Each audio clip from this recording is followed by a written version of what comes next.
एक बार ढोलकपुर जंगल में कुकू कोयल बहुत ही मीठा गाना गा रही थी। मैं हूँ कुकू कोयल, गाती हूँ सुंदर मीठा मीठा गाना। तुम सब भी सुनकर आ जाना, आ जाना, आ जाना। उसकी आवाज़ दूर दूर तक सबको सुनाई दे रही थी।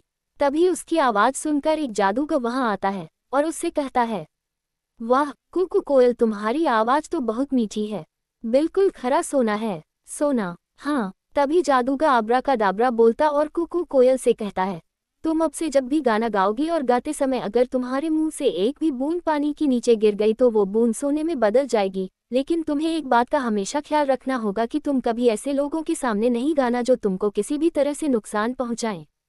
ऐसा बोलने के बाद जादूगर वहां से चला जाता है।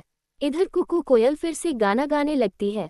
तभी वहां पर चंपा लोमड़ी आती है और वो कुकू कोयल का गाना सुनने लगती है। गाना गाते गाते कुकू कोयल के मुंह से पानी गिरता है। पानी के नीचे गिरते ही वो सोने में बदल जाता है।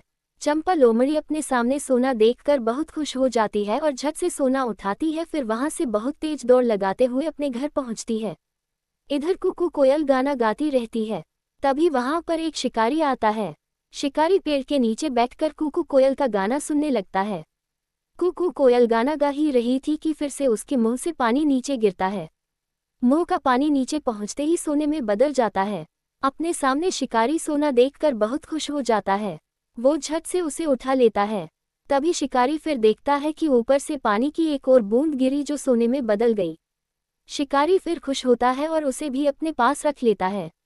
ऐसे करते हुए कई बूंदें ऊपर से नीचे गिरती है जो सोने में बदलती जाती है।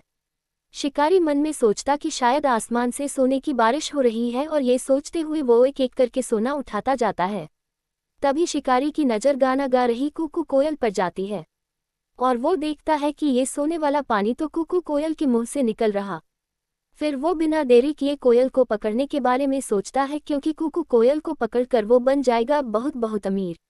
इधर कुकू कोयल गाना गाने में इतना खो जाती है कि उसे इस बात का भी ध्यान नहीं रहता कि उसके आसपास कौन है। फिर शिकारी बहुत धीरे से अपना जाल फेंकता है और कुकू कोयल को पकड़ लेता है। जाल में फंसते ही कुकू कोयल कहती है, धत तेरी की ये क्या कर बैठी मैं। जादूगर ने कहा भी था मुझसे कि आपने आसपास के लोगों से बचकर रहना। अब देखो मैंने अपनी लापरवाही के चक्कर में क्या कर लिया, जाल में फंस गई। इधर कुकू कोयल को ले जाते हुए शिकारी अपने मन में सोचता है कि क्यों न इस कोयल को राजा को ही दे दूं। अगर राजा को दे दिया तो राजा इसके बदले मुझे राजमहल में रहने देंगे, फिर पूरी जिंदगी आराम से बीतेगी मेरी।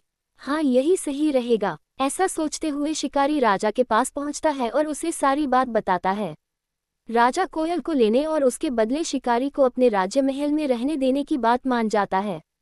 तभी वहां पर राजा का मंत्री आता है और उससे बोलता है कि महाराज, ये शिकारी झूठ बोल रहा। आपने कभी सुना या देखा भी है क्या किसी चिड़िया के मुंह से सोना निकले? भाई मैंने तो नहीं देखा। मंत्री की बात सुनकर राजा शिकारी से कहता है कि पहले मुझे सोना दिखाओ, आखिर ये कोयल कैसे सोना निकालती है, मैं भी तो देखूं। राजा की बात सुनकर शिकारी कोयल से गाना गाने को कहता है, लेकिन कोयल तो इस बार कोई गलती नहीं करना चाहती थी, इसलिए वो अपना मुंह ही नहीं खोलती। शिकारी के बहुत बार कहने पर भी जब कोयल गाना नहीं गाती तब राजा को ये सब देखकर गुस्सा आ जाता है और वो अपने सिपाहियों से कहकर कोयल को जाल से निकाल देता है और शिकारी को पकड़ लेता है। जाल से निकलते ही कोयल गाना गाना शुरू करती है, कुकू मैं हूँ कुकू कोयल, गाती हूँ मीठा मीठा सुंदर गाना, जिसे सुनकर तुम सब मेरे पास। और फिर तभी उसके मुंह से फिर से पानी नीचे गिरता है जो सोने में बदल जाता है। राजा ये सब बस देखता ही रह जाता है और अपने सिपाहियों से कोयल को पकड़ने को कहता है।